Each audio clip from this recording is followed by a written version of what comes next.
नमस्कार, ND news India में आपका स्वागत है। सरकार की गलत नीतियों के विरोध में उपमंडल रादौर के सरपंचों ने बैठक कर रोष जताया और सरकार से मांग करते हुए कहा कि पत्र के माध्यम से सरपंचों को जो आदेश दिए गया है उसे वापस ले, अन्यथा वे इसके विरोध में कुछ भी करने के लिए मजबूर होंगे। उन्होंने कहा कि उनका कार्यकाल बहुत कम है, इसलिए इस पत्र में दिए गए आदेशों का पालन रहते कार्यकाल में मौजूदा सरपंच नहीं कर सकेंगे, जिससे उन्हें काफ़ी परेशानी हो रही है। इसलिए सरकार से उनकी मांग है कि इस आदेश को निरस्त किया जाए। इस बारे सरपंचों का क्या कहना है, सुनिए। एक पत्र निकाला गया है कि जो भी बुक अपने गांव में विकास कार्य चल रहे हैं उनकी जो भी पेमेंट होनी है वो अब सीओ से परमिशन लेके होगी। कोरोना महामारी के कारण पहले विधानसभा चुनाव के कारण हमारा समय बहुत ख़राब हुआ, लोकसभा चुनाव के कारण बहुत समय ख़राब हुआ और कोरोना महामारी में बिल्कुल 6 महीने हमारा काम बंद रहा, पंचायतों का विकास कार्य प्रभावित हुआ। एकदम लॉकडाउन लगने की वजह से जो भुगतान संबंधी समस्या थी उसकी पेमेंट में बड़ी दिक्कत आई, सबने बड़ा सहन किया उसको। अब इन्होंने अचानक से हमारा कार्यकाल समाप्त होने जा रहा है, तकरीबन जो भी समय बचा है उसमें सबको ये था भाई जल्दी से जो भी विकास कार्य है इनको ख़त्म करके इनकी पेमेंट वगैरह हो जाए।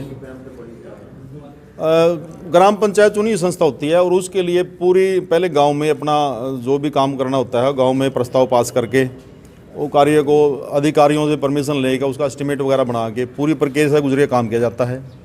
इसमें बहुत मेहनत करनी पड़ती है और ग्राम पंचायत अपने ग्रामवासियों के लिए बिल्कुल जवाबदेही है। कोई भी व्यक्ति आरटी ले सकता है, काम को जाके गुणवत्ता भी चेक कर सकता है, पूरी मेहनत से कार्य करती है।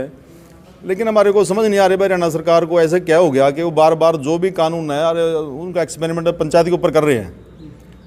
अब जो भी चुनाव नज़दीक है, जब भी ये चुनाव की घोषणा करेंगे उसके बाद अधिकारी है जो भी काम करें कोई दिक्कत नहीं, लेकिन उससे पहले तो पंचायतों को कार्य करने दें। इससे बड़ा नुकसान हो रहा है। जो भी समय है इसमें विकास कार्य बनने दें, उनकी जो पेमेंट होनी थी इस फर्मों की उससे बड़ी दिक्कत हो रही है, तो बड़ी मेहनत करनी पड़ती है जी। बहुत समस्या है, सबको बहुत टेंशन है। तो हमारा हरियाणा सरकार से मांग है कि इस लेटर को वापस लिया जाए। अभी चुनाव का समय नज़दीक है, चुनाव तक जो भी काम पेंडिंग है वो तो जवाबदेह है। हम आरटी भी देने के लिए देते हैं, जब भी कोई मांगता है काम को जाके चेक भी कर सकता है कोई अधिकारी, बार बार चेक करते हैं गाँव में। तो गांव में विकास कार्य बिल्कुल बड़ी दिक्कत आ रही है इस लेटर के आने से। तो हमारी मांग है कि हरियाणा सरकार इसको तुरंत वापस ले। तो जो इन्होंने कानून बनाया है राइट टू रिकॉल, मैं ये कहता हूँ कि सबसे पहले अपने से लागू करके देखे ना ये राइट टू रिकॉल। अभी क्या है, इन्होंने जैसे 60% कहा है, अगर 4 सरपंच खड़े हो जाए तो 25% में पहले ही डिवाइडेशन करके देख लो भाई। 20% या 25% वोटिंग में सरपंच जीत जाता है, उसके तो पहले ही अपोजिट इतने हो रहे हैं। तो इनका जो बगैर सोचे समझे जो मुद्दे उठाते हैं, ये कानून बना देते हैं। सबसे पहले कोई भी चीज़ है वो अपने पे लागू करनी चाहिए। अभी हमारे जो मुख्यमंत्री है, उप मुख्यमंत्री है, अगर उनको इतने विश्वास है ना तो सबसे पहले 1 साल हो लिया इनको तकरीबन, तो अपने हल्के में राइट टू रिकॉल करवा के देख लें। इनको अपनी सीटें ही काटनी भारी हो जाएंगी आज के टाइम में। तो अभी हमारे साथ तो पिछले 5 सालों से ऐसा हो जाए, कभी ये कानून बना देते हैं, कभी वापस ले लेते हैं। इनको ही नहीं समझ है उन कानूनों की, तो दूसरों को तो क्या समझाएंगे। ये मतलब क्या ये थोपे जा रहे हैं पंचायतों का। पंचायतों पे काम करना भारी हो रहा है। इतनी फॉर्मेलिटियाँ पहले इन्होंने लागू कर रखी हैं। कभी कह देता है महिलाओं को 50% इसमें वो को देंगे, आरक्षण देंगे। मैं ये कहता हूँ अगर महिला घर से निकलेगी, क्या फैसिलिटी दे रहे हैं महिलाओं को? विधानसभा में पहले ये अपने ऊपर लागू करने चाहिए ना ये कानून। पंचायतों पे थोप रहे हैं, तो पंचायतें क्या करेंगी ऐसे में? पहले ही काम कराना मुश्किल हो रहा है।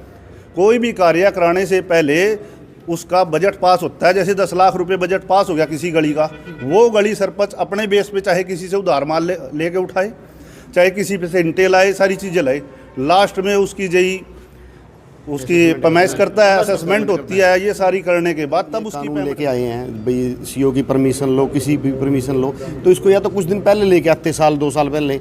अब ये अचानक से लेके आए, 3-4 महीने का हमारा कार्यकाल रह रहा है और जो हमारे विकास कार्य चल रहे हैं वो सारे एकदम ठप हो जाएंगे, हो चुके हैं इससे ही आने से ही।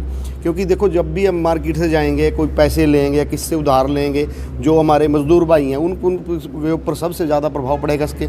वो सरपंच के सुबह बैठ जाते हैं घर आके, पेमेंट करो जी। अब सीओ की परमिशन कहाँ से? वो मार्केट पहले ही बैठी पड़ी है। अब सीओ के पास इतने बड़े हल्का है, रादौर हल्के की बात करें, यमुनानगर भी है उसमें, तो 700 पूरा जिला है जिसमें लगभग 700 सरपंच के करीब हैं। तो वो कैसे इनको परमिशन दे पाएंगे? हमें ये तो बताइए हरियाणा सरकार के एक सीओ कैसे दे? कोरोना में जैसे दवाई बना के ये एक्सपेरिमेंट कर रहे, कभी किसी पे किसी पे, ऐसे ही एक कानून बना के सरपंचों पे ही कर रहे, और पे नहीं। इससे जनता बहुत तंग है।